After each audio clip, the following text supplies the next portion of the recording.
What's good, YouTube? This is Charles, the face of Trade Tables, also the team captain of Team Trade Table Games.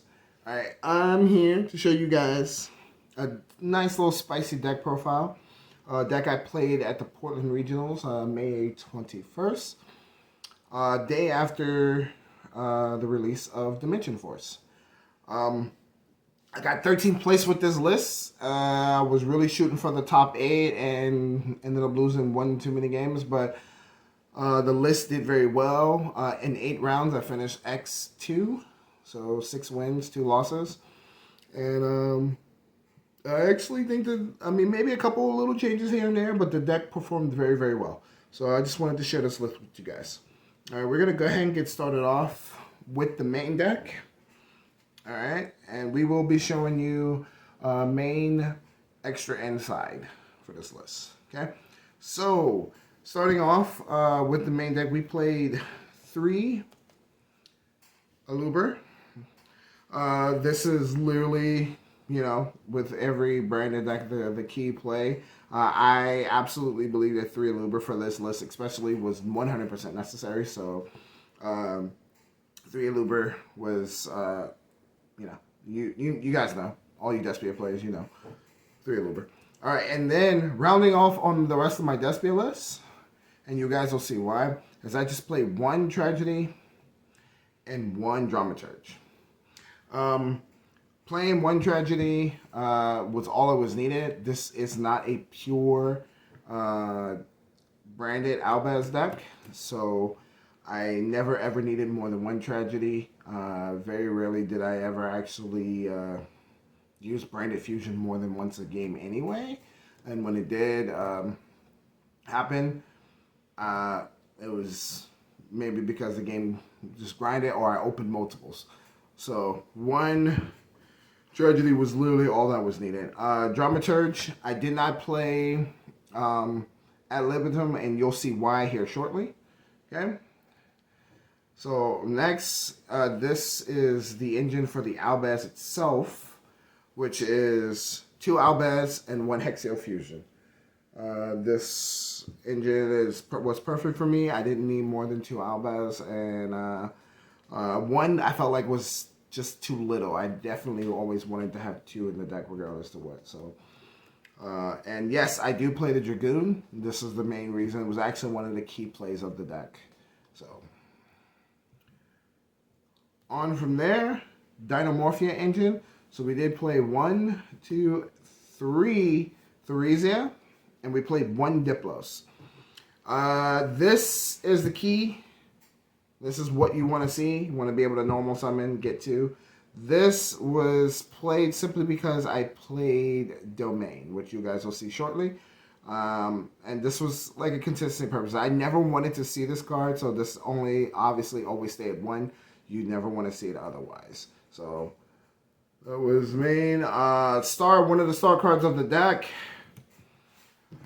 Miscellaneousaurus. This card won me several games. I absolutely say if you ever play in Dinomorphia, you definitely play this card. This card does so much to help you get through that main phase so that your opponent doesn't blow out your cards, especially with you spending all your life points. So this card was very, very good. And then the only hand trap that I played, 3 Ash Blossom. I didn't see the point of playing any other hand traps. You guys will see why. But this one was, it's a star hand trap. I actually think still one of the strongest hand traps in the game. So I don't see why not play it. And 3 of it as well. So Ash Blossom. All right, on to spells. We played 3 Fossil Dig. Consistency purposes, you want to see a Theresia, and if you open Theresia, you want to see a Miscellaneousaurus. So this was 100% accurate. Like, definitely play, even with only playing 5 dinos in the deck. The 3 Fossil Dig help tremendously with consistency. You want to be able to get your combo off turn 1 because the game is not going to last long with you paying all your life points. It's either you lock them out or they get through and beat you in 1 shot. So after that, of course, we have 3 branded fusion for the branded engine. we all know, 3 branded fusion is what's needed. So 3 branded fusion. We also play 3 branded opening because you want to see a Luber as soon as possible so that you can get to branded fusion. All right. And then after that, rounding our spells off, we played the one Called by the Grave because it's the most broken card in the game.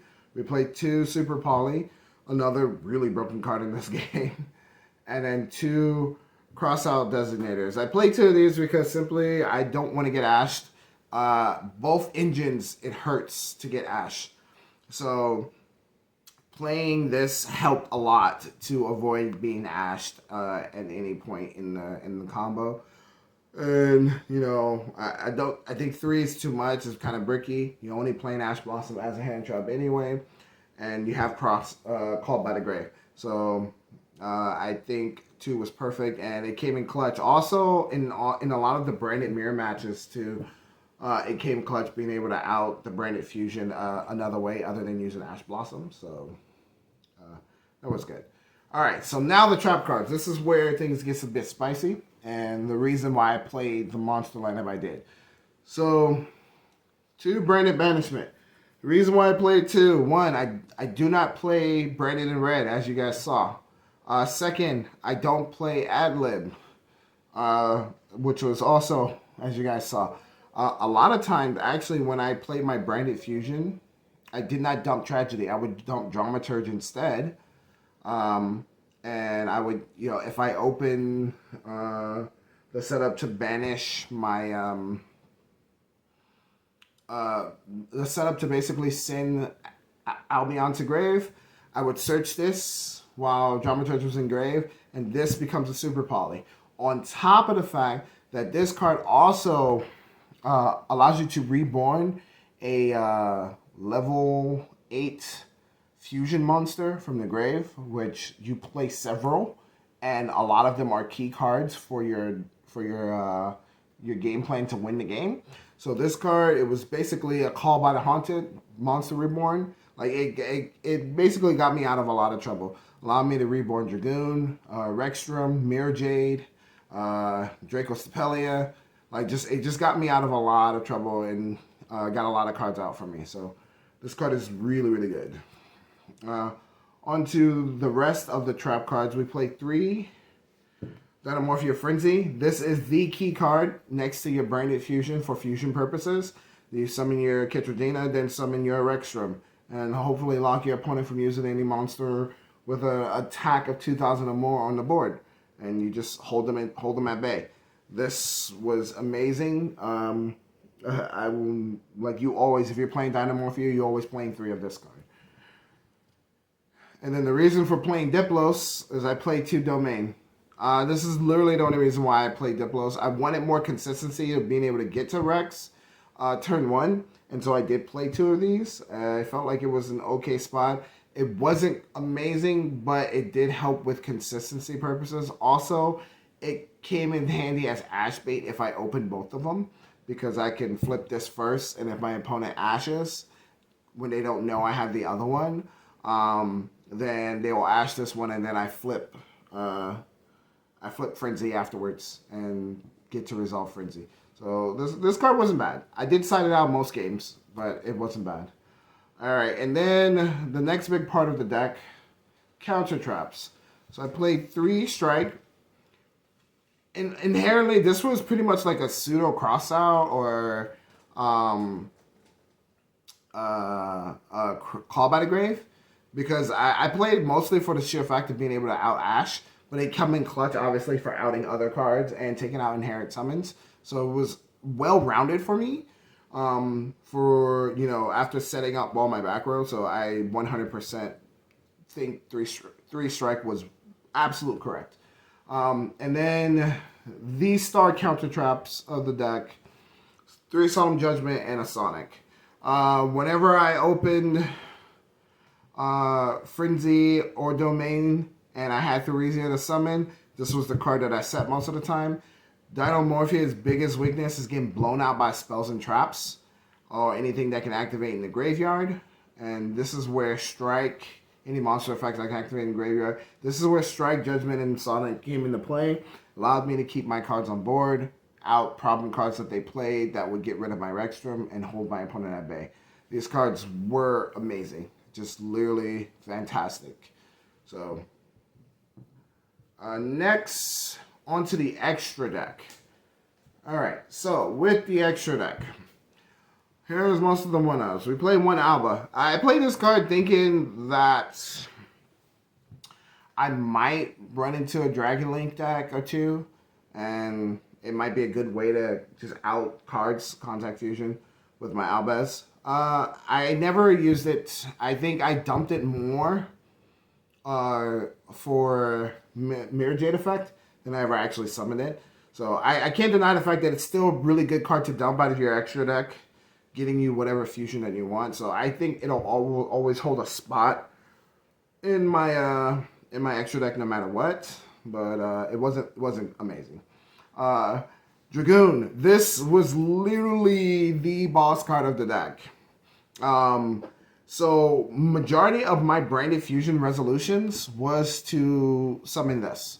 Every once in a while was a Mirror Jade, depending on what my hand looked like. If I opened multiple Solemns, I would go Mirror Jade. But if I opened one Solemn, or maybe Strike and no Solemn, no way to counter spells and traps, this was the card that I summoned. If Branded Fusion resolved, I summoned this, and this was my Omni Negate for spells and traps. After I saw that when I got my Rex on board, I could still continue playing the game. This card was amazing in this deck. 100%. I'm actually starting to think about just playing it in my normal deck, Despia deck as well. But like, this card was fantastic. We played one Mirror Jade. We never ever got to a point where we ever needed to summon another one, so no reason for it. We played one Lubellion because I think I went into this turn one maybe 3 or 4 times in all my matches when I resolved Branded Fusion. It was an option, but it was never mandatory. This, like I said, Dragoon was the primary play, regardless to what. All right. Outside of that, we played two Albion. This was the key dump. Outside of this, so like a lot of what I like to do is this was the turn 1 dump, so that I could set up banishment, and then this was on my opponent's turn. If I didn't use Mirror Jade on my own turn, I use Mirror Jade dumping this so that I can get Branded Fusion back to him. So after that, the rest of the 1-ups, we play one Starving Venom, because we do play Super Poly as well as Banishment, and it can come in handy. We play one Pescatinian.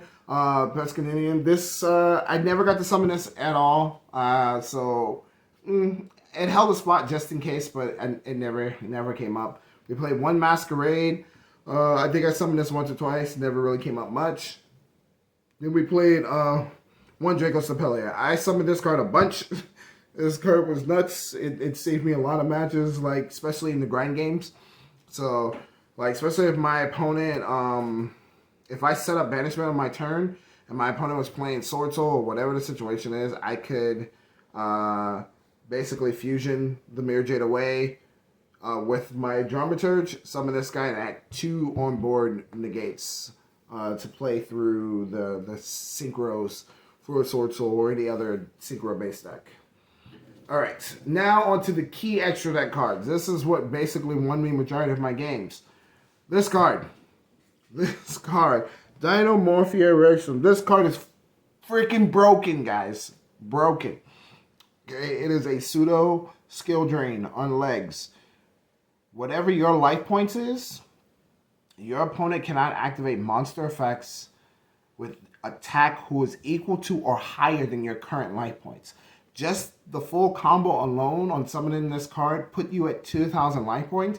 I mean, any monster your opponent summoned with more than 2,000 life points immediately could not activate effects. It shut down Despia. It actually interrupts Sword Soul quite a bit. It like literally just like most of the Therion decks were having super hard time playing through this. It was just, this card was amazing. This card was so good.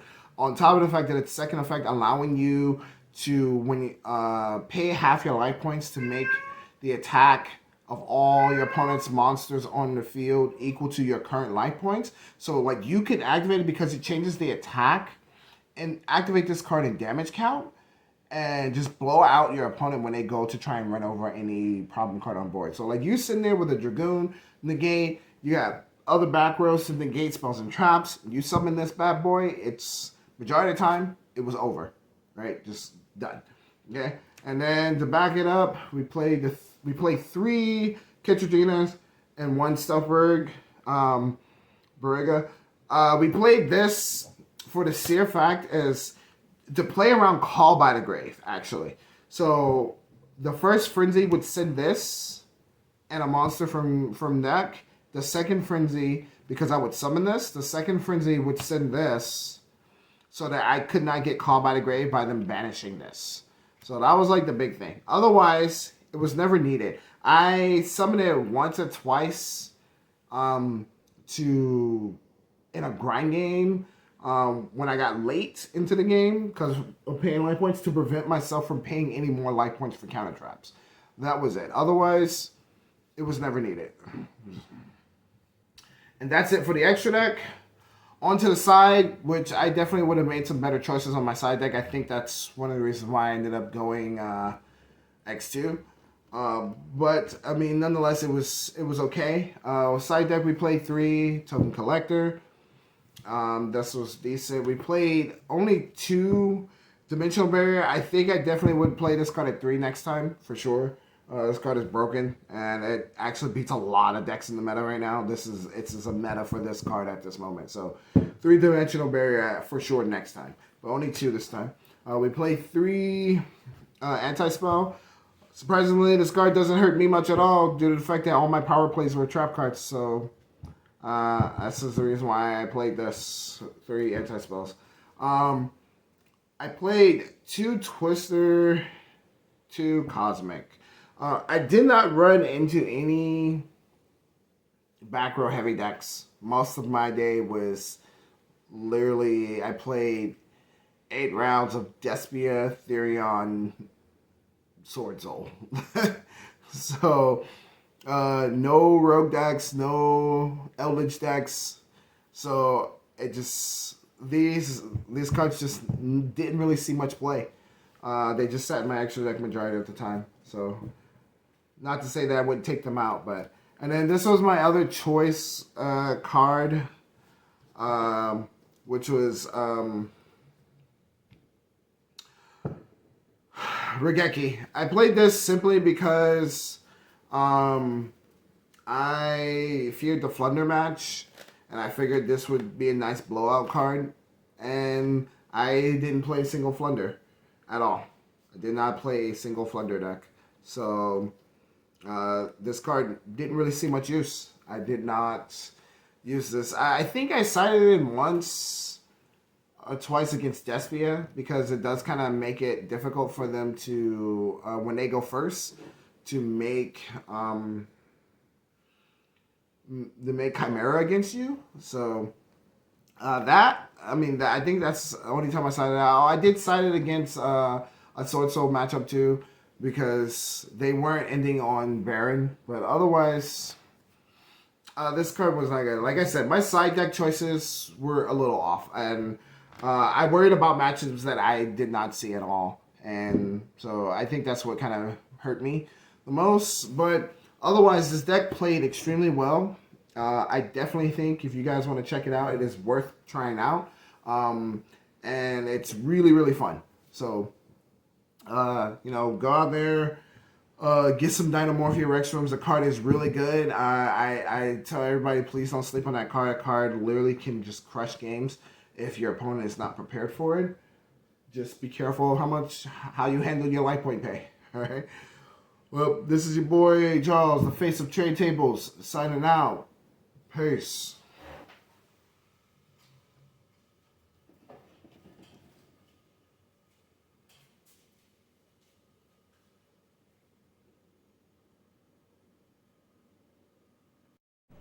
Now that you've made it to the end of the video, guys, don't forget to subscribe to the channel to get content on trade tables and Yu-Gi-Oh, anything that you need to know, as well as check out our Facebook page, Instagram, and Twitch channel where we'll be streaming 3 times a week every Monday, Friday, and Sunday night at 7 p.m. to 10.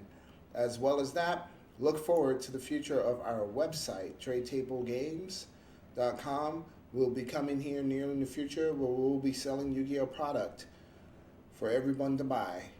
We look forward to seeing you guys there. Have a good day. Peace.